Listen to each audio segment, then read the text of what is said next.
My fiancé laughed in my face in front of 50 people and said, "Elias, let's be real, you're just a placeholder." I didn't scream, I didn't flip a table. I just carefully set my champagne flute down on the waiter's tray, checked my watch, and walked out the side door. 30 minutes later, my phone lit up with a text from her assistant. "I probably shouldn't be telling you this, but you need to check the company credit card statements, now." I'm 32. For the last 5 years, I thought I was building a life with Sienna. We met back when she was a junior marketing associate, and I was, well, just a guy sketching blueprints in a coffee shop. She had this electric energy, ambition that you could practically feel radiating off her skin. I loved that about her. I was the ground. She was the lightning, or so I thought. Fast forward to 3 weeks ago. Sienna had just landed a massive promotion at a boutique PR firm in downtown Seattle, VP of Brand Strategy. It was a huge deal. To celebrate, she rented out the rooftop lounge of the Altair, that swanky hotel near the waterfront, the kind of place where a cocktail costs $25 and the appetizers are too small to see without a microscope. I was happy for her, genuinely. I'd spent the last month listening to her vent about her boss, proofreading her pitch decks until 2 in the morning, even picking up her dry cleaning so she could focus on big picture thinking. I worked as a freelance architect. To Sienna, that meant I played with drawings all day. She never really asked about my projects, and I never really pushed it. I liked keeping my work separate, quiet. The night of the party, the vibe was off. Sienna was holding court near the DJ booth, wearing this shimmering gold dress that cost more than my first car. She was surrounded by her work friends, a group of guys in tailored suits who all looked like they sold crypto scams for a living. I walked up to hand her a drink, and she barely looked at me. She was laughing at something Julian was saying. Julian was her new boss, the CEO's son. Slick hair, teeth that were a little too white, and a laugh that sounded like a cash register. "Here you go," I said, trying to slide into the circle. Sienna took the glass, but she didn't say thank you. She just turned to Julian and said, "See, he's very dutiful, like a golden retriever." The group chuckled. Julian looked me up and down, smirking at my simple button-down shirt. "Cute," Julian said. "Does he do tricks, too?" My stomach tightened. I felt the heat rising in my neck. "Babe," I said, keeping my voice low, "can we talk for a second?" She rolled her eyes, a literal eye roll. "Elias, not now. We're discussing the Tokyo expansion. You wouldn't understand the metrics." "I understand enough," I said, trying to keep the edge out of my voice. "I just wanted to congratulate you privately and maybe go home. It's getting late." That's when she snapped. She turned fully toward me, the music seeming to dip at that exact moment. "Go home?" she said, her voice projecting across the lounge. "Elias, look around. This is my world now. You're still stuck. You're drawing houses for suburban families while I'm shaping culture." People stopped talking. Julian smirked, taking a sip of his bourbon, enjoying the show. "Sienna, you're drunk," I whispered. "I'm clear-headed for the first time in years," she shouted. "I need a power couple, Elias. I need someone who challenges me. You're just safe. You're ambitionless. You'd never be able to afford the life I'm going to live." Then came the kicker. "Honestly, I don't think I can marry someone who settles for average. Consider this my resignation from whatever this is." The silence was deafening. I felt 50 pairs of eyes burning into the back of my neck. I looked at her, really looked at her. I didn't see the woman I loved. I saw a stranger high on her own ego. So I did the only thing I could do. I nodded once, turned around, and walked out. I didn't look back when she called out, "Yeah, run away, that's all you do." I got into my truck, the old Ford she hated because it ruined her aesthetic, and just sat there for a minute.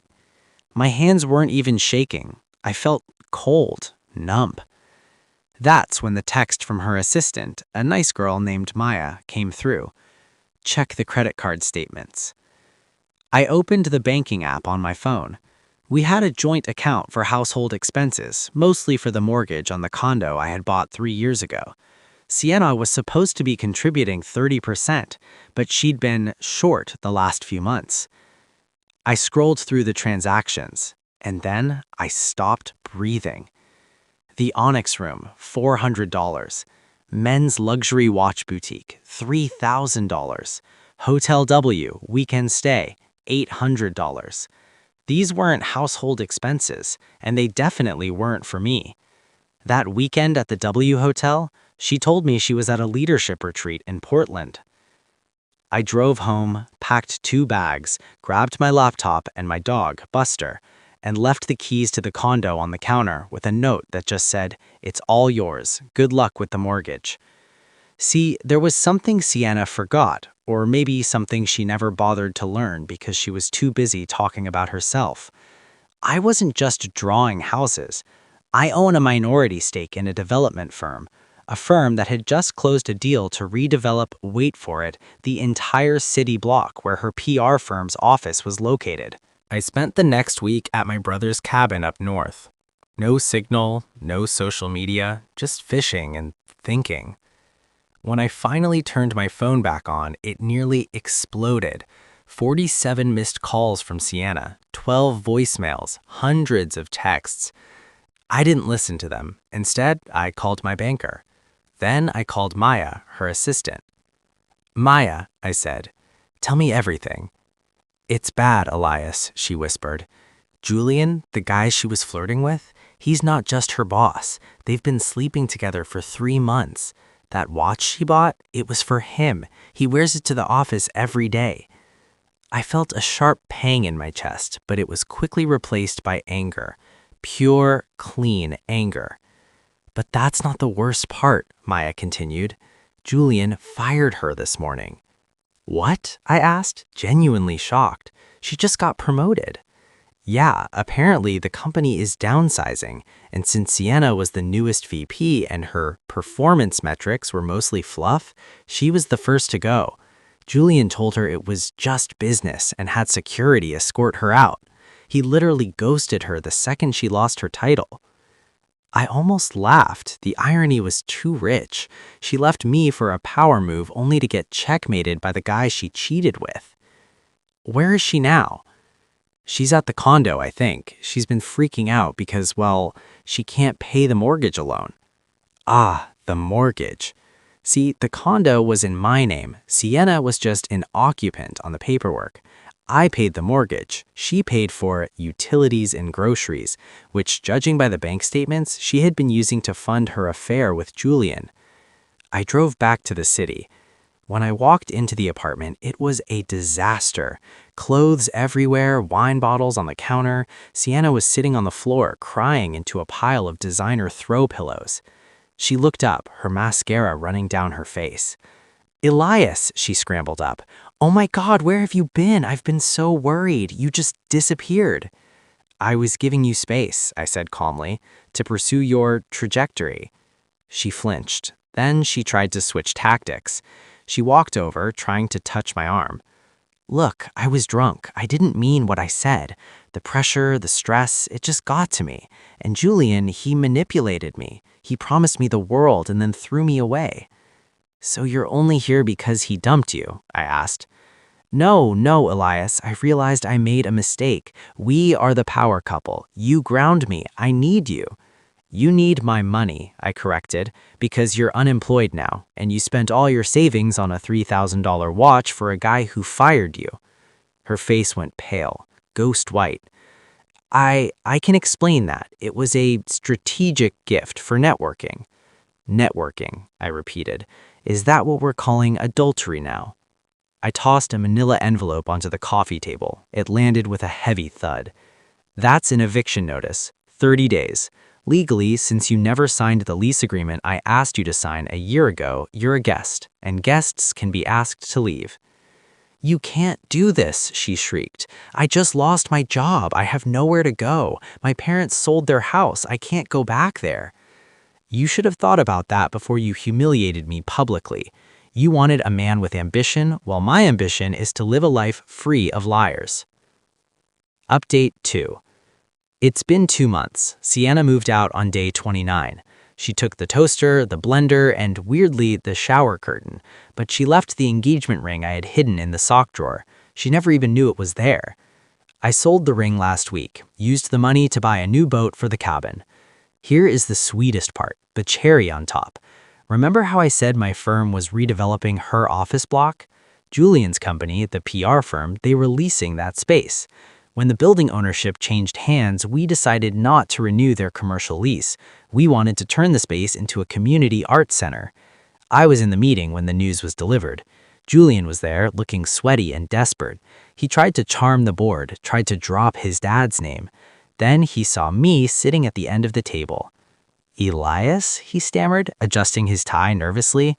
"What are you doing here? You're just the boyfriend, the architect." My partner, David, laughed, a deep, rich laugh. "Just the architect?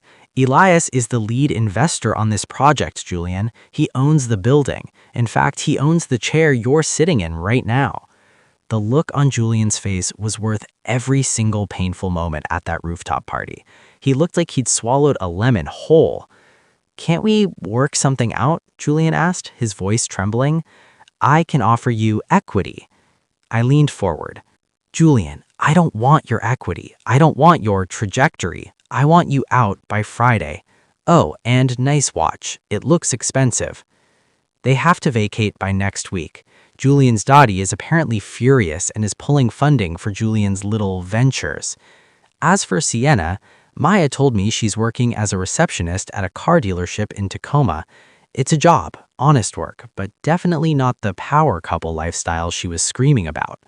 She tried to text me one last time yesterday, just a photo of us from 2 years ago with the caption, "I miss who we were."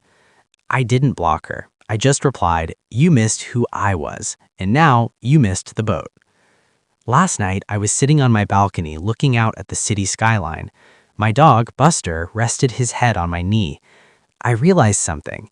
She was right about one thing. I was a placeholder.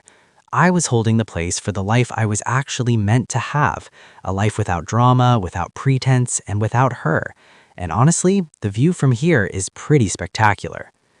Final thought. Don't let anyone treat you like an option while demanding you treat them like a priority. And if they do, let them go, and then, quietly, own the building they work in. Because success isn't about shouting the loudest, it's about having the last laugh.